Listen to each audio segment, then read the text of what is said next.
In return for Indra's benediction that their branches and twigs would grow back when trimmed, the trees accepted 1/4 of the reactions for killing a Brahmana. These reactions are visible in the flowing of sap from trees. Therefore, one is forbidden to drink this sap. Text 9. In return for Lord Indra's benediction that they would be able to enjoy lusty desires continuously, even during pregnancy, for as long as sex is not injurious to the embryo, women accepted 1/4 of the sinful reactions. As a result of those reactions, women manifest the signs of menstruation every month. Purport. Women as a class are very lusty, and apparently their continuous lusty desires are never satisfied. In return for Lord Indra's benediction that there would be no cessation to their lusty desires, women accepted 1/4 of the sinful reaction for killing a Brahmana. Text 10.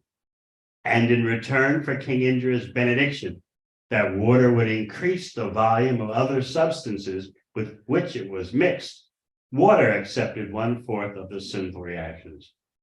Therefore, there are bubbles and foam in water. When one collects water, these should be avoided. Purport. If water is mixed with milk, fruit, juice, or similar substances, it increases their volume, and no one can understand which has increased. In return for this benediction, water accepted 1/4 of Indra's sinful reactions. These sinful reactions are visible in foam and bubbles. Therefore, one should avoid foam and bubbles while collecting drinking water. Om Gyanachinandasya Gyananjana Shalakaya Chakshunritangena Tasmai Shri Gurave Namaha. Jai Shri Krishna Chaitanya Prabhu Nityananda Shri Advaita Gadadhara Shivasadi Gaur Bhaktarinda. Hare Krishna, Krishna Krishna, Hare Hare, Hare Ram, Ram Ram, Hare Hare. So especially in this age of Kali, there are so many sinful reactions and their permutations, you'll never get to the end. Here in this section of Bhagavatam, the verses can sound a bit esoteric. That why are certain things being singled out? They're examples of how you can't get to the end in terms of calculation of action and reaction. Just like Srila Bhaktivinoda Thakur says, Anadi karma phale, bhavi bhavarnava jale. Can you trace out when your karma began? Not possible.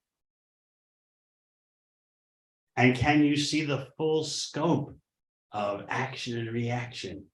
Not possible. So Indra understands that he's undergoing reactions for killing a Brahmana, and he's being a powerful personality. He first suffered under those reactions himself personally, as we discussed yesterday, and then he distributed the reactions to various manifestations of the cosmos, various facets and aspects of material existence. So you might say, are certain aspects being singled out, just like the verse and purport about women can be very controversial. But you see, no one is exempt from being caught in the web of karma. And the Bhagavatam dishes it out to everyone. I was just reading in the 3rd canto last night about how Lord Kapil Dev talks about men who are dancing dogs in the hands of women. So everyone gets it. And who are we in the age of Kali to become proud and then manifest our egos? As Bhagavatam says, Manda Sumanda Mateo, Manda Bhagya Upadruta. In the age of Kali, everyone is unfortunate, slow in the matter of spiritual realization, and always disturbed. So no one in the age of Kali can stick out their chest and say, we are superior. I say that because sometimes men read these verses and they think, aha, just see how great we are and how lowly the other gender is. But in the age of Kali, as the Shastra says, Kalo Shudra Sambhava, everyone is born. Shudra means low class or less. Actually, to be called a Shudra means you're within the Varnashram system. But what you have today is less. You have fifth class, sixth class, outside the Vedic system. So who has the right to stick out their chest and say that they are superior?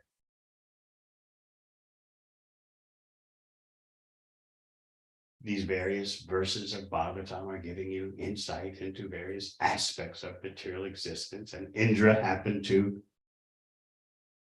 take advantage of various aspects and offload sinful reactions. But in this age of Kali, don't worry, there are heaps of sinful reactions to go around.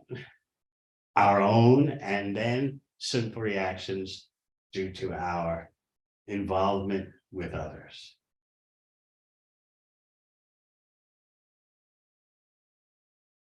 I was reading Lord Kapila saying that not only it's condemning men who are like dancing dogs in the hands of women, but men who associate with men who are dancing dogs in the hands of women.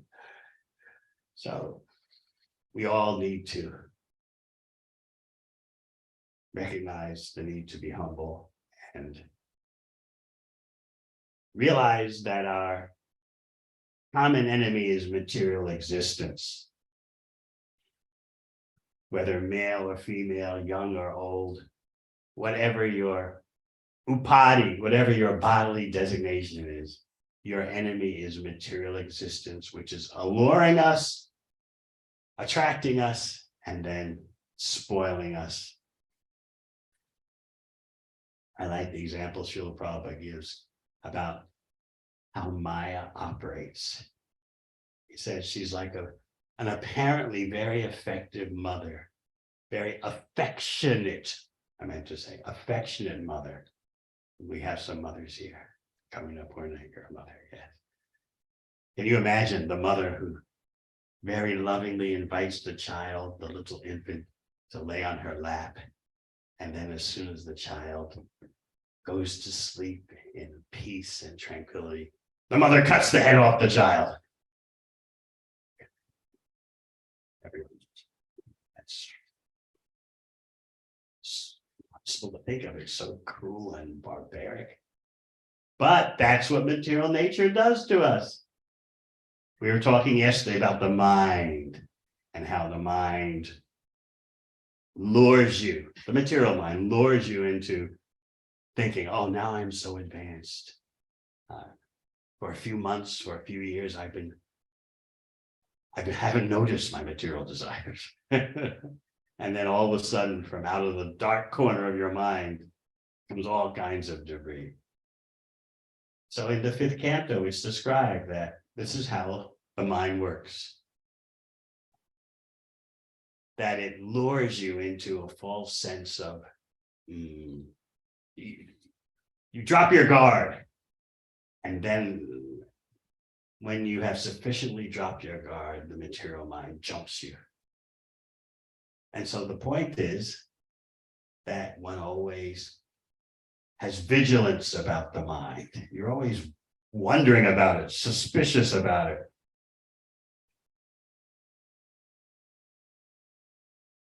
Because the body is a product of karma, and that means the mind is a product of karma. So both are bound up with so many actions and reactions.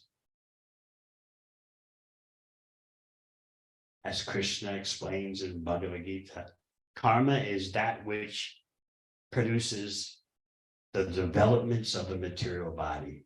changes of the body. It's all driven by karma. So Indra is aware that these laws of nature are going on. And so he's taking action. After suffering himself for 1 year, how he suffered is not described. And then he's parceling out some of the karma. Some will go here to the land, some will go to trees. This is the path of karma, kanda. Dealing with sinful reactions by counteracting with material methods. This is not bhakti. So a lot of these injunctions we don't take as lifestyle instructions. Just like the reactions that are visible in the flowing of sap from trees. Therefore, one is forbidden to drink this sap. How many of you refuse to drink maple syrup? It's offered to Krishna, you use it. But this is the path, what you're hearing in the Bhagavatam is the path of karma kanda, the path of fruitive activity, balancing the negative with the positive. It's very complicated, very dangerous, as Maharaj Niga found out in the Krishna book. You know, he had a mix-up in giving cows to brahmanas, and some or other he gave to a brahmana cows that he had already given to another brahmana. And so a whole huge dispute started, and Riga was worried about karmic reactions for offending a brahmana, giving in charity to a brahmana, and then taking that same charitable item and giving it to another brahmana mistakenly. So he was concerned, oh my goodness. And so he went and begged forgiveness from the offended brahmana. Look, don't worry. One cow slipped into the herd that I gave you. I was unintentional. Look, I can replace that one cow with thousands of cows. What's the big deal? But no, the brahmana wouldn't be pacified. So this is Nirga worried about a slip up involving one cow. What to speak of Indra, who killed a brahmana. Okay, the brahmana priest, Vishvarupa, was double dealing him. Instead of working on behalf of the demigods only, he was working on behalf of the demons also. He's showing you the intricacies of karma kanda in terms of ritualistic sacrifices for material purposes. Indra and his demigods wanted karmic strength in order to fend off the asuras. And when Indra realized that Vishvarupa had done him dirty, he was so angry. And as you know, he killed Vishvarupa because Indra's worried. You're empowering the enemy. The asuras, the demons, sometimes become so powerful, they kick us out from the heavenly planets. You've got to go. And the way things work in this material world, there's no peace through material adjustment. Vishvarupa's father is going to be outraged. My son has been killed by Indra. So we're going to hear how Vishvarupa's father makes a yajna himself with the purpose of offering oblations into the yajna so that there will be a demon manifest who will kill Indra. But as you'll hear in the coming days, Vishvarupa's father slipped up a bit in chanting the mantras. He mispronounced the A at the end. Just like sometimes our devotees say Gaur Purnim instead of Gaur Purnima. They think you drop the last A, like often done in Hindi, but you don't. The Purnima. Or sometimes devotees say Puj instead of Puja. And we're innocent about it, and everyone knows what you mean. But when it comes to ritualistic karma yajnas, a slip up like that can make a huge difference, and it did. So instead of a demon manifesting who could terminate Indra, a demon manifested that Indra could terminate just because of a mispronunciation of one word in the yajna. So this is how complicated the path of karma is. And there's no point in you worrying about pursuing the path of karma in this age of Kali, where at every step we're besieged by material reactions. It's like you're dealing with a massive ocean of action and reaction. So what does Lord Brahma say about this? Yastrinda gopam atavendram ahosa karma bandhana rupam. What's next?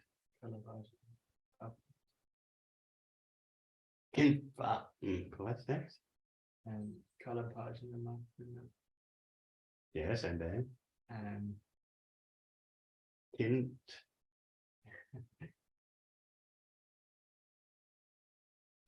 Yes, Chinda Gopam Atavendra Mahosa Karma Vandana Rupam Pala Bhajana Mahatanoti. What goes next? Armani Nidahati Kintu Chabati Bhajam Govinda Mari Purusham Tamaham Bhajami. So Lord Brahma is explaining that from the most minuscule, tiny creature, the example is given the Indragopa, a little microscopic red insect, up to Indra himself.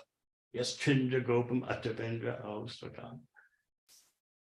Everyone's bound up by karma. Their body is a product of karma, whether you're a tiny insect or you're Indra. Actions and reactions are the essence of everyone's life, materially speaking. But isn't it astonishing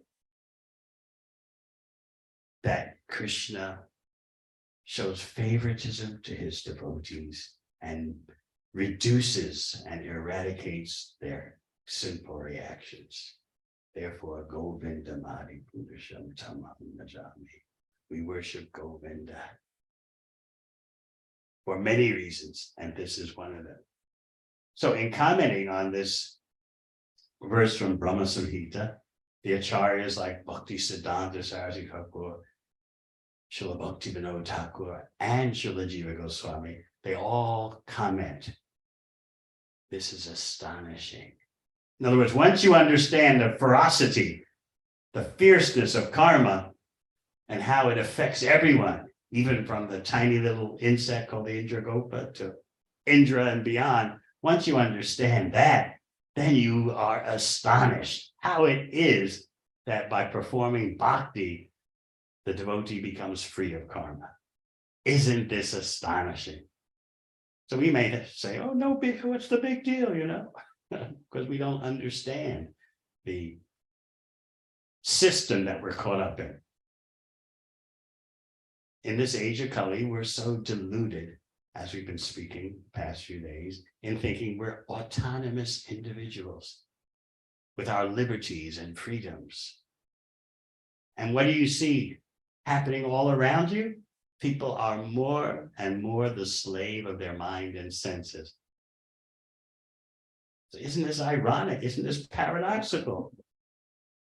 The more they talk about freedom and liberty, the more they're bound up. So the intelligent person thinks, what's going on here? Maybe some of you, the reason why you're here is because you started to wonder, what's happening? I was speaking yesterday to Kuladip Pati Prabhu, and he was telling how he took up the study of philosophy at Cardiff University to get to the meaning of life, get to the bottom of it all. And all he did was become more and more confused. This philosopher says this, another philosopher says that. this point is made, and then someone else counteracts that point. You just end up with a headache. So he was describing how he went to some meditation club on campus, some so-called meditation club. And at the end of the session, someone just happened to announce, and by the way, the Hare Krishnas are in the bay. So let me go check that out. And then his philosophical quest reached its culmination. So an intelligent person is wondering, how do I cope with this mess of my life? How do I cope with the mess in the world? I don't know if you're aware of the statistics, but the generation of young persons between the ages of 14 and 25 is more depressed and more anxiety-ridden than ever before. Youth suicides, youth substance abusers, youth anxiety disorders, youth depression, it's gone through the roof. In the UK, in the USA, Australia, New Zealand, Canada, all the first world countries, youth are in crisis. And their bottom line is, how can we believe in this world? That may be hard for you to understand. Maybe when you were younger, you somehow had an implicit faith in the world that things would work out. Well, guess what? That faith is not there anymore in the younger generation. They're looking at the potential for nuclear annihilation. They're looking at the potential for climate disruption. I was mentioning yesterday how you all are telling me that this is supposed to be spring. But we're so conditioned, we just, oh, a little freakish weather, no big deal. You'll be right.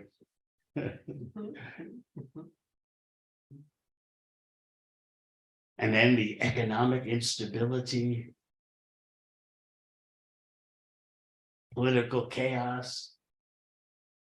So the younger generation, believe it or not, has difficulty believing in the world, that it's going to work out, that tomorrow will be better. That's all gone out the window. So what comes next? Desperation, despair, nihilism. I mean, just let everything be destroyed. Who cares? Fascination with destruction.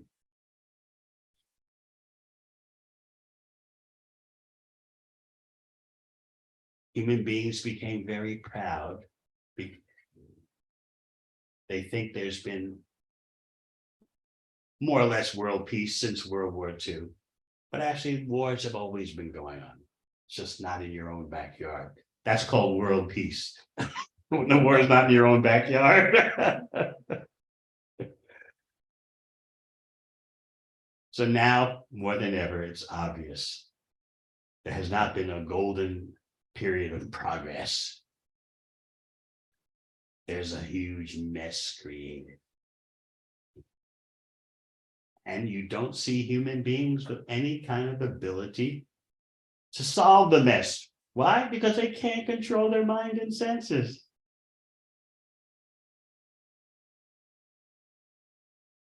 How can you expect any benefit? How can you expect that suddenly persons are going to wise up and, okay, from this day on, we're going to control our mind and senses.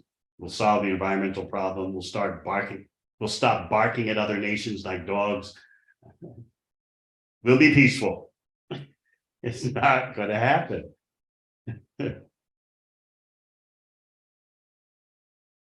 So a devotee, a Vaishnava, a Bhakti yogi, is not naive and sentimental. We see practically and pragmatically what's going on around us. And then we look at our own life. And we know we have karma. We've done actions for which normally we should be undergoing severe reactions. We were in ignorance, yes, but still, the reactions are there to activities performed in ignorance, whether knowing or unknowing. We've piled up reactions for ourselves. So the intelligent person is concerned. How do I handle my huge load of karma? So in addition to the world going crazy all around us, we've got our own burden of karma. And it's amazing how oblivious, how forgetful of that we become. But Lord Brahma is reminding you that there's something astonishing going on. Armani nudahati kintu cha bhakti bhaja. Krishna takes care of the karma of his devotees. So the way the acharyas like Jiva Goswami, Bhaktivinoda Thakur, Bhaktisiddhanta Saraswati Thakur explain this phenomenon is that Krishna is impartial. He set the karmic system in motion, and so everyone, no matter who they are, gets their just desserts, gets their reactions. But at the same time, Krishna is partial. As he says in Bhagavad Gita, Samaham Sarvabhuteshu, I'm equal to everyone, but. So similarly, Karmani Nidati Kintu Cha Bhakti Bhajam, but for someone who is a bhakta, they become exceptional. So Krishna is simultaneously impartial and partial. The inconceivable Shaktis of Krishna can manage both impartiality and partiality. So therefore the astonishment that although everyone from the tiny Indragopa insect up to Indra gets their just desserts, for those who engage in bhakti, Krishna personally deals with their sinful reactions. So, all right, does that mean immediately everyone is free? Every bhakta is free from sinful reactions? Yes and no. There are three classes of devotees: the Nitya Siddhas, the eternally liberated; the Sadhana Siddhas, those who have become completely free from the illusory energy and re-engaged in Krishna's service through sadhana; and then the sadhakas, the practicing devotees. So the first two is no question of any effects of karma. For the sadhakas, however, gradually they're becoming free from the grip of karma in such a way that you can't really call it karma for the sadhakas, for the practicing devotees. Why? Because what they're getting is a personal blend from Krishna. It's not the action and reaction that normally you would get, which is dished out by the material energy. No, for a sadhaka, Krishna gives you a special personalized blend coming from him that is so reduced for what you should be getting. And you know the example about the electric fan that Srila Prabhupada would give, that at the time of initiation, yes, you offload your karma. You've pulled out the plug of the electric fan. But the fan still turns a bit at a much slower speed. That momentum is coming from the past, but you can't say that the fan is on. Similarly, you can't say it's karma what a devotee gets. It's a markedly reduced special batch, personally administered by Krishna, not the laws of nature, not the laws of karma. And of course, because the plug in the fan is out, gradually the blades will stop turning completely. So this is why the acharyas explain, for a sadhaka, gradually he or she becomes free of all karmic reactions. Whereas for Nitya Siddha, Sadhana Siddha, no question of any effect of karma. So we're happy that our load of simple reactions has been extremely reduced. When we think of what we should be getting, we shudder. All the things we did that we thought, no big deal, everyone's doing that. Or we thought, just a bit of exploratory behavior. We had no idea. So again, the astonishing thing, as Lord Brahma presents, is that Krishna shows partiality for his devotees by personally administering a blend of karmic reactions, which looks like ordinary karma, but it isn't.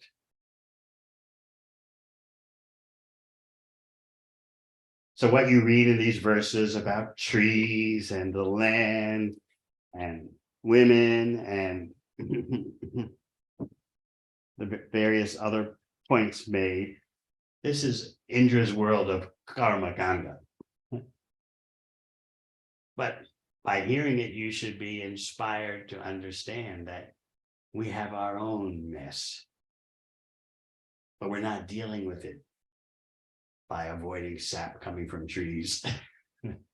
That will do it for our load of simple reactions. Avoiding drinking water with bubbles. Sorry. That won't do it for us, denizens of Kali Yuga.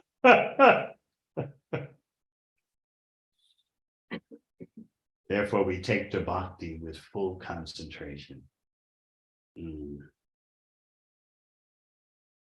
Another way of looking at the personal blend that Krishna gives us in the name of karma is that it's just enough to make us not want to forget.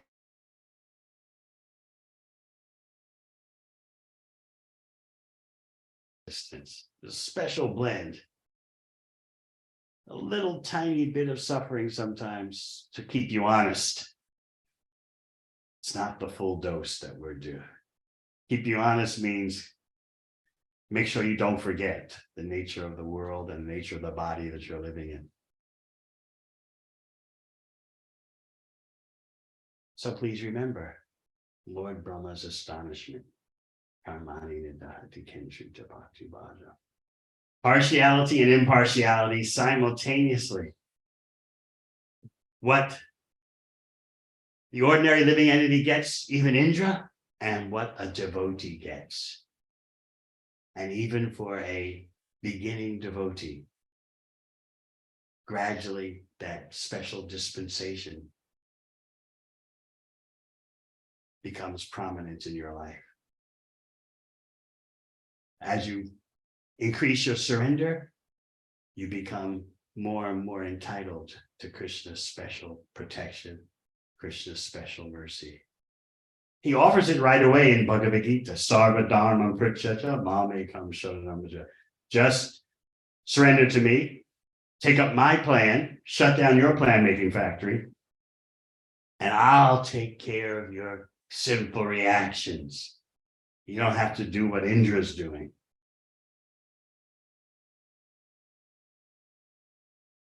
For some who fully surrender the moment they hear about Krishna, they're immediately free from all simple reactions. For most, it's a gradual process.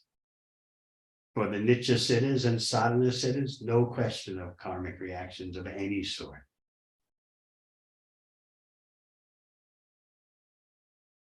So we should never forget where we're coming from and where we're going. We're coming from backgrounds of horrible sinful reactions. And where are we going? We're advancing toward attachment to Krishna. And we'll become more and more entitled to Krishna's partiality. All right, any questions? Yes. Since you told that the world is moving towards a place which is much more horrible, and What do you people- think? Yeah, even I agree with that. Aren't you ready to enjoy? I don't really want to. I think I'm done with that kind of enjoyment. But what about the reactions? I just don't want to encounter this because it's useless to get into a deal which is a loss situation. What deal? I mean, just to get into material reactions and to get action and reaction. This is an endless trip. So what are you going to do? Come to Krishna. Oh, me too. I'll go with you. So, like, if people are moving towards this direction and the whole world is moving this direction, and this is the age of Kali where things are going to turn more horrible. So, should we do a karma to stop this, or this is written destiny? No, no karmic counteraction will be sufficient. Okay. This is Lord Chaitanya's mission, in which he says, surrender to Krishna as the only practical solution. Actually, at any time in the cosmos, in any yuga, on any planetary system, the only ultimate solution is bhakti. That's why in Bhagavad Gita, Krishna talks about persons who go to the heavenly planets only to come back. Chine punye marchalokam vashanti. They perform all kinds of good karma to go to the heavenly planets. Okay, you can stay there for a comparatively long time. But then when your karmic bank account runs out, back down to earth you come. So Krishna is saying, if you understand how this universe works, if you get the whole picture, why do you want to just continue this process of going and coming up and down, the wheel of samsara? Don't you have better things to do? Of course, 99% of people today know nothing about the heavenly planets.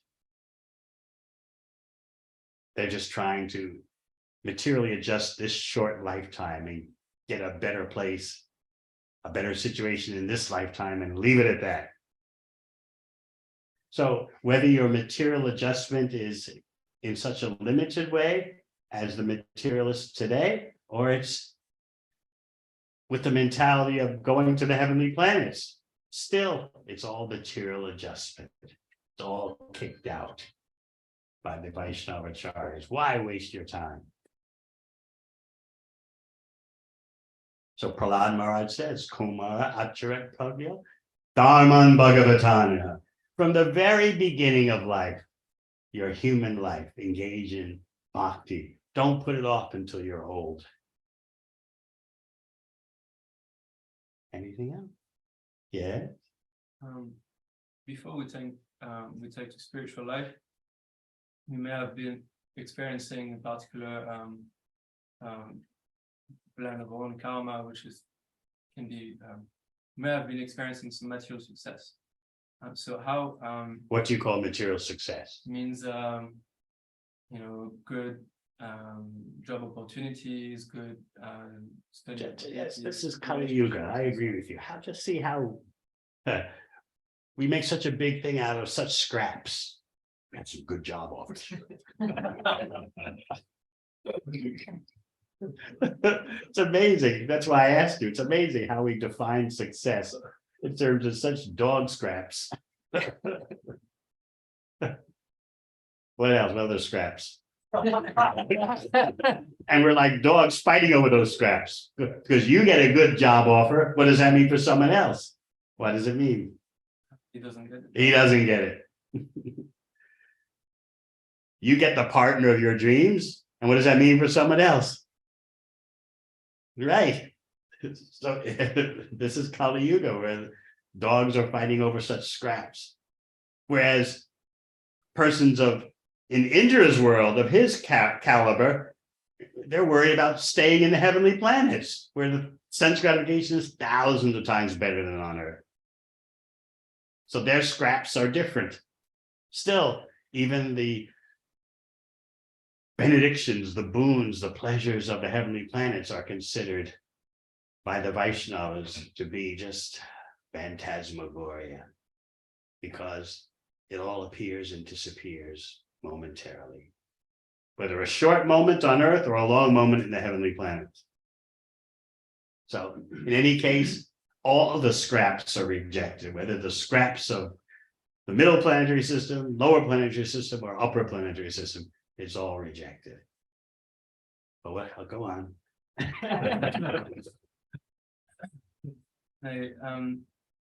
So we may have experienced this The like, scraps, yeah. and feel entitled to these type of reactions. And so when we take to Krishna consciousness, how do we not confuse the whatever advancement or success we may experience in spiritual life with that? By engaging wholeheartedly in devotional service, you gain the ability to distinguish between material advantages, material success, and spiritual advantages, spiritual success. You have to know how to count your blessings, your benedictions in bhakti. You look at your associates, you look at your chanting Hare Krishna, you look at the Srimad Bhagavatam, Chaitanya Charitamrita. You look at the prasad that's in front of you. That was such a wonderful feast for Gaur Purnima. And as I was saying yesterday, I wonder how many devotees understand that you don't get such ecstatic prasad in every temple, in every center. Then I heard that Isharani Devi has trained up so many staunch cooks. Well, you can really taste the result. Go on teaching. The results are very marked. So you count your bhakti blessings.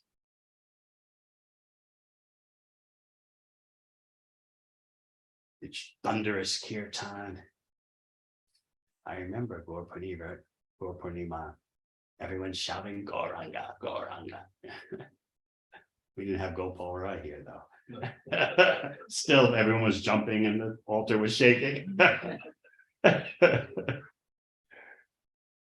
So you have to, through wisdom, bhakti wisdom, know what are the real blessings in life.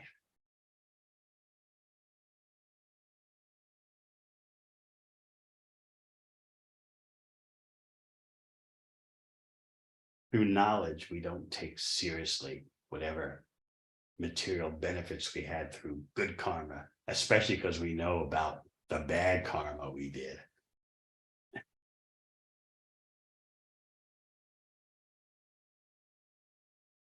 And often to us, whatever bad karma we did seems so justifiable. I mean, forgivable. We forgive ourselves.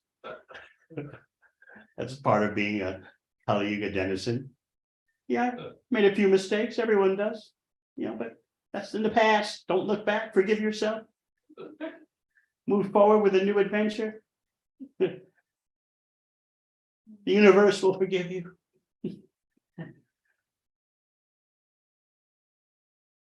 Vaishnavis, any questions? Yes. You were mentioning something about this with devotees understanding, we're talking about the maple syrup and understanding the description in the Bhagavatam. So my question is, when we read the Bhagavatam, we usually do it in the understanding that this is history, personalities, and everything exists now, but then there are also descriptions which may be allegorical, or how is the devotee to make the distinction? What is to take everything literally, and are they also just allegories to make a big point? And I can only answer that the way Srila Prabhupada answered that very question.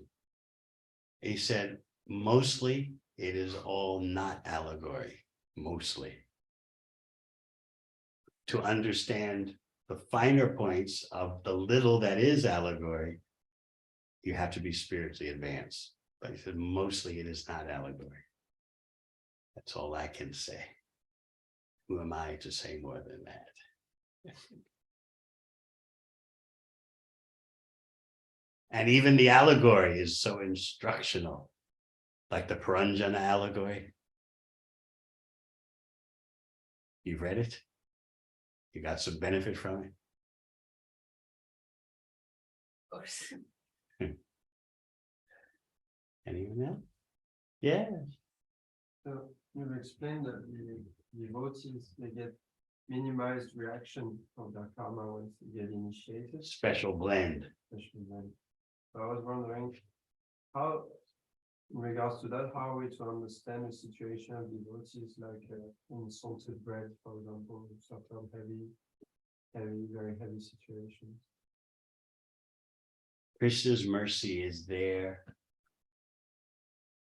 You may not be aware of it though. Externally, yes, it's horrible, but internally, you don't see what's going on.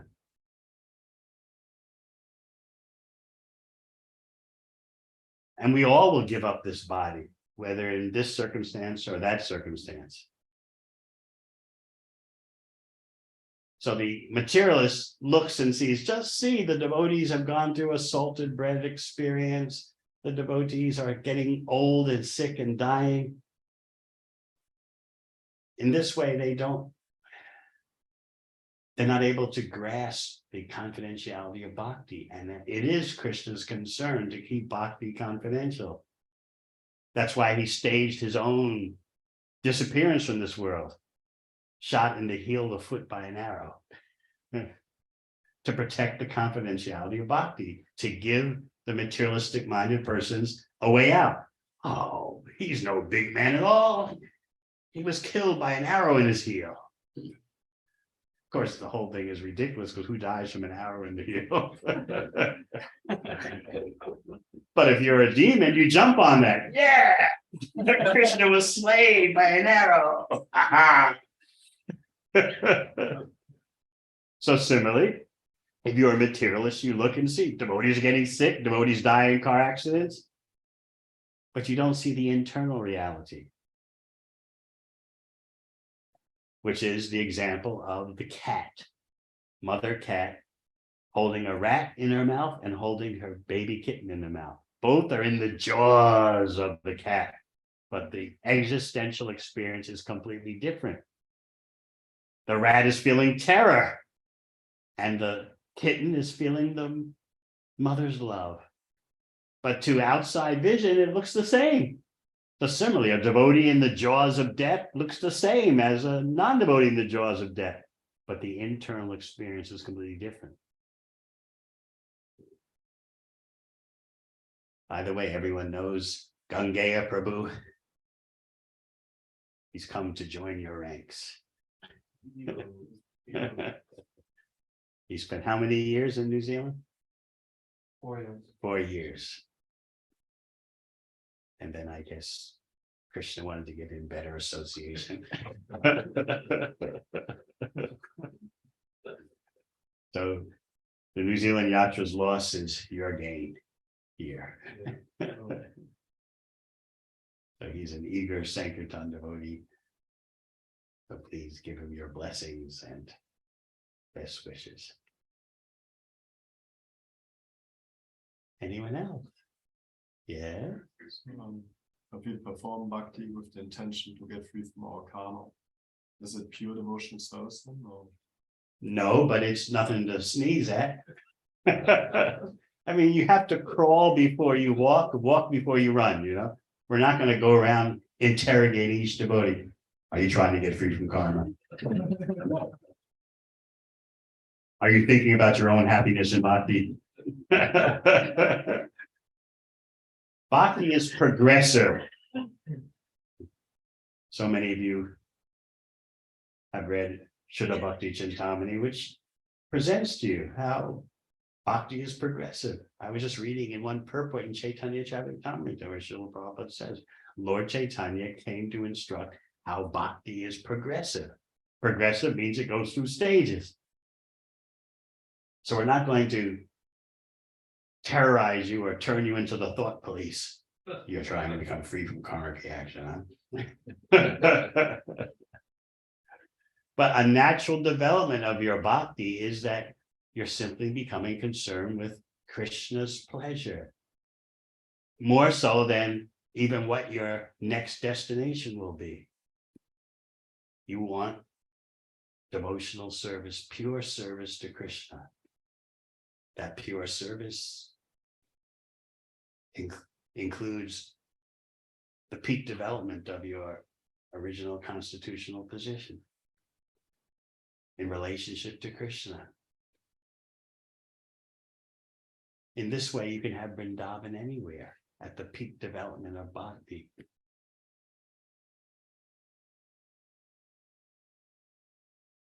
The peak development is demonstrated by Sri Chaitanya Mahaprabhu reciting the words of Srimati Radharani. For most people, the mind and the heart are one. But for me, my mind and Vrindavan are one. So please put your lotus feet into my mind. So Prabhupada explains in the purport, the consciousness of creating Vrindavan anywhere.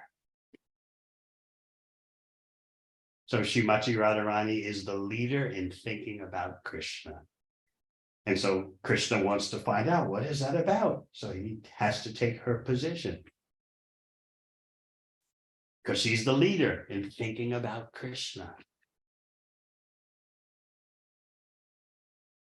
I was telling Tarkanath Prabhu how for Gaur Purnima, I wasn't aware of what the audience would be, so I was really revved up for a deep dive into Radha Krishna Leela and Gauranga Leela, the two combined. Then when I got here, I saw so many young and not mature in bhakti faces. Great blessing, great benediction, so many vibrant persons who were becoming increasingly aware of bhakti yoga. So I changed my whole presentation. But if we're going to do a deep dive, then we start talking about Sri Chaitanya Mahaprabhu as he's Krishna taking the position of Srimati Radharani, taking the emotions and effulgence of Srimati Radharani, her complexion, and also sometimes he takes the position of a maidservant of Srimati Radharani. All that's going on in Chaitanya Charitamrita.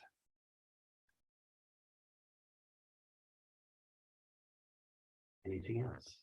Yes. You mentioned how bhakti is progressive. How do we know on a daily basis whether we are making that step toward progress or whether we're just kind of staying comfortable? You see how you have an appetite for thinking of Krishna's satisfaction. How much you want to chant Hare Krishna. How much you want to read Bhagavatam, Chaitanya Charitamrita. How much you want to hear and chant in the association of devotees.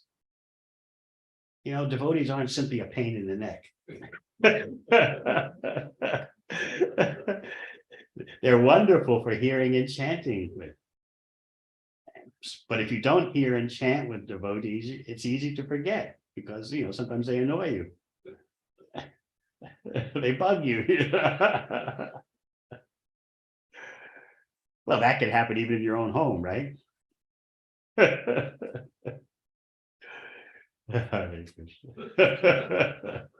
Starting to get spontaneous here. The whale's mood is taking over.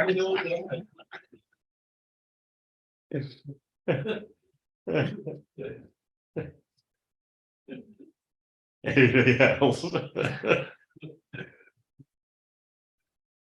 Yes. Well, you already asked one. Anyone else?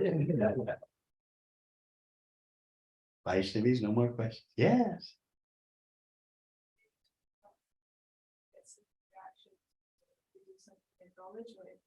Right. We get simple reactions in a way to kind of teach us that we're not enjoying that this isn't the right place to be for us. So how does that work if we're getting reactions but we have no knowledge of why we're getting it? But you get the knowledge. The knowledge is available. Here's what the Shastra explains. There are three phases: the sinful act, the seed that produces that sinful act, and the ignorance that produces the seed. So ultimately, sinful activity is the product of ignorance. Ignorance means you're dull, you don't know, or even if you do know, you don't care. That's also ignorance.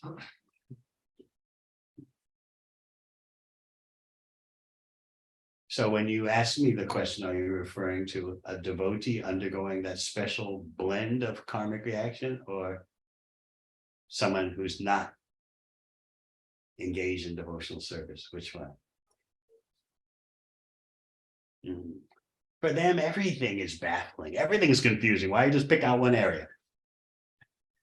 What do they understand in truth about anything?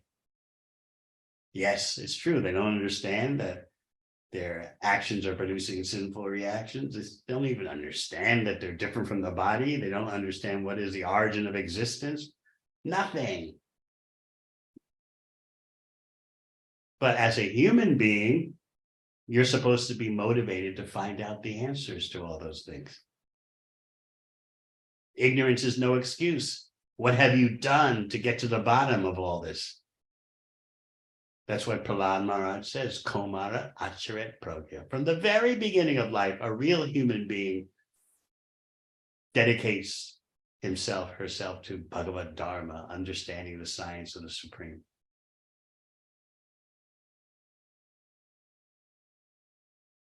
So you say, it's not fair. If you do something in ignorance, you don't understand. Why should you get the reaction? That's the way the material world is constructed. It's a raw deal, isn't it? Better get out of it. Just like a little child puts his hand in the fire. What does the fire say? Oh, you're a little child, I won't burn you. Why is a little child near the fire in the first place? So what are we doing in the material world in the first place? It's not a fair place. It's not a just place. People are clamoring justice, freedom. You're in the most unjust place. You want freedom and justice? Get out of the grip of the material energy.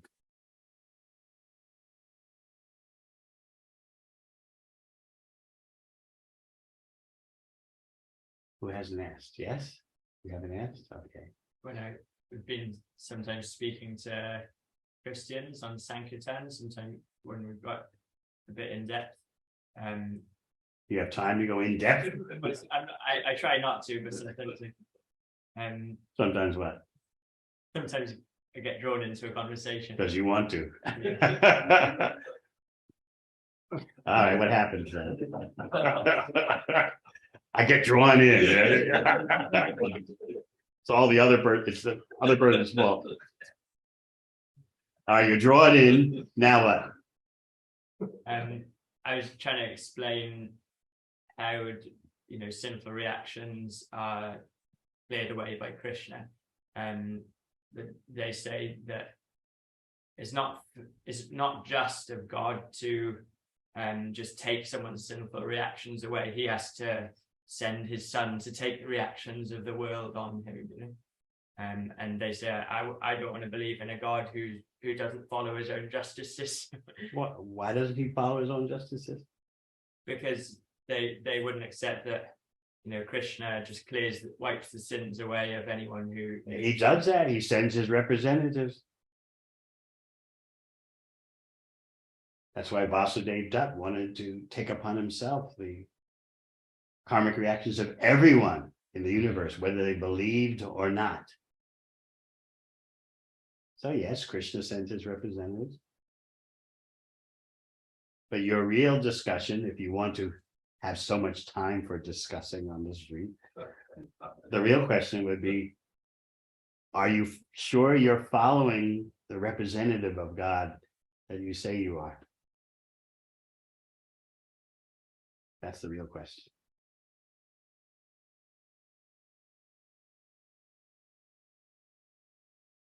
Yes. Yeah.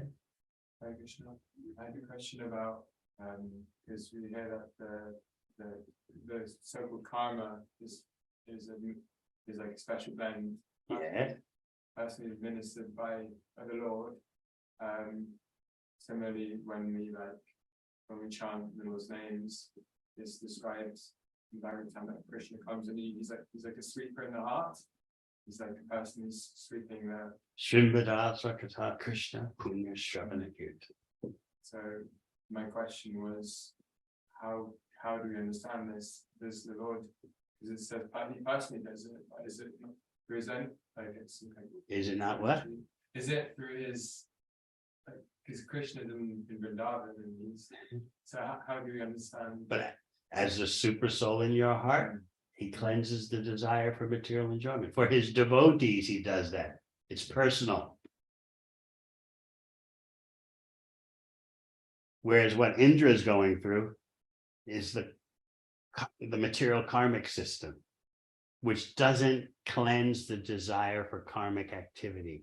That faint impression will still remain, and it'll get you in trouble again.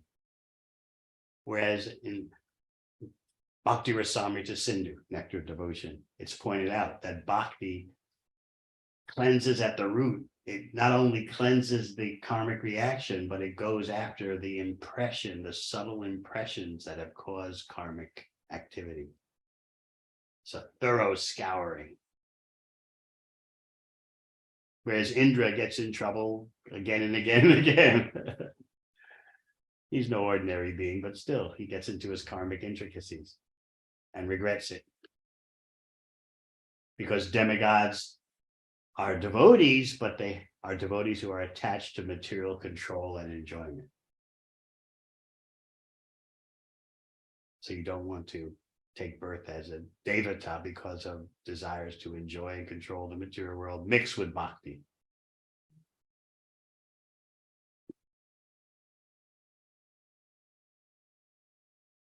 Your hand is up? Yes, okay. I couldn't see past the chair there, sorry. Krishna Maharaj, with the last point, if the devotees are devotees, then are they not fully understanding, as you were saying at the beginning of the class, the whole intricacies of karma when she used to perform karma kanda rather than pure bhakti? They're attached. Life in the heavenly planets, you don't remember, do you? That's why in the 5th canto, the demigods say, if we have any good karma left in our bank accounts, let us take birth on earth, but let us particularly take birth in Bhartvarsha, because there, after a short life, you can go back to Godhead. Whereas if we stay in the heavenly planets, the enjoyment is so intense, we forget what is the goal of life so easily.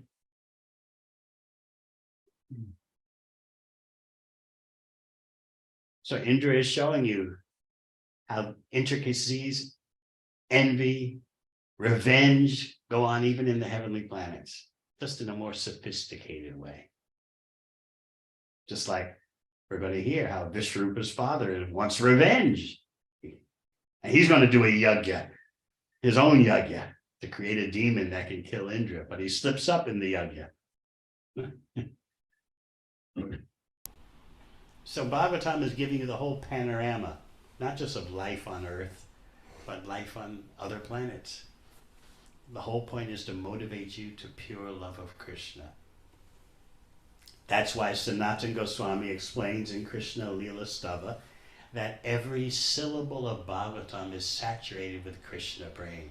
So you might be looking at these verses, in return for Lord Indra's benediction, they'd be able to enjoy lusty desires. Where's the Krishna praying here?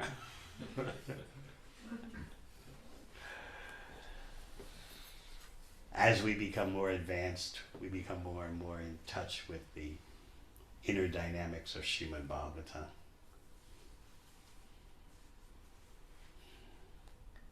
And remember, in this age of Kali, whatever your designation is, you have no right to be puffed up. Manda sumanda mateo manda bhagya upajuta. Slow about spiritual advancement. Unfortunate, and above all, always in anxiety, always mentally disturbed. We take it all as normal. We've settled for such a low standard of life. But now the young people today, they've had it. Why should we believe in this world? What's the point? You're going to see the commotion multiply. It's going to increase and increase. Where's the social mobility that's going to give us a better life than our parents had? In the USA, they call it the Great American Escalator. That every young generation could always visualize going up on the escalator to a higher level than his or her parents. But now they're saying the Great American Escalator has been broken for 20 years. So young people are having a tough time coping with the breakdown of the escalator.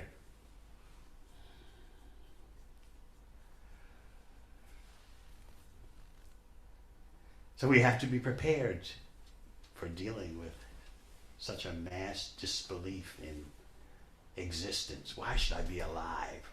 Why should I trust this world? Why should I believe in this world? Then what? You just become destructive. Self-destructive, destructive of others. Who cares? That's a nihilist.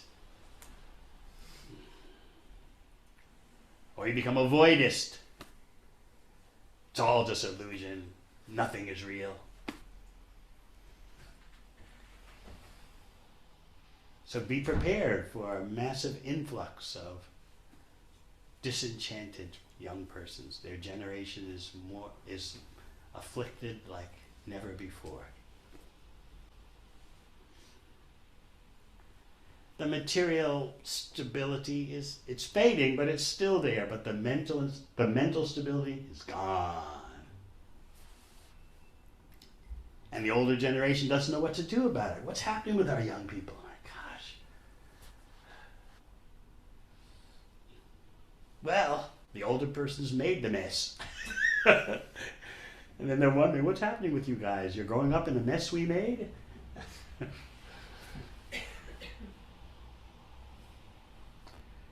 So it's a great time for pushing on Lord Chaitanya's Sankirtan mission.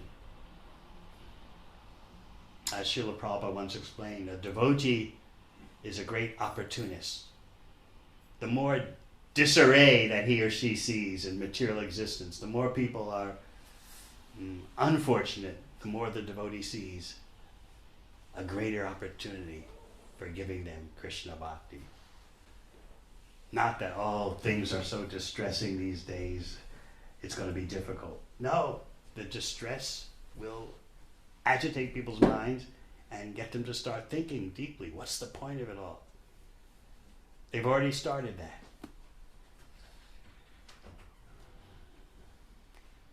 Do they still have the signs on the buses in London? In case you've been to London, I saw a couple of years ago, before COVID. This was before everything was changed by COVID, but there were signs on the buses from the British Humanist Society. Big signs saying, there's probably no God, so stop worrying and enjoy your life. Don't see those signs anymore.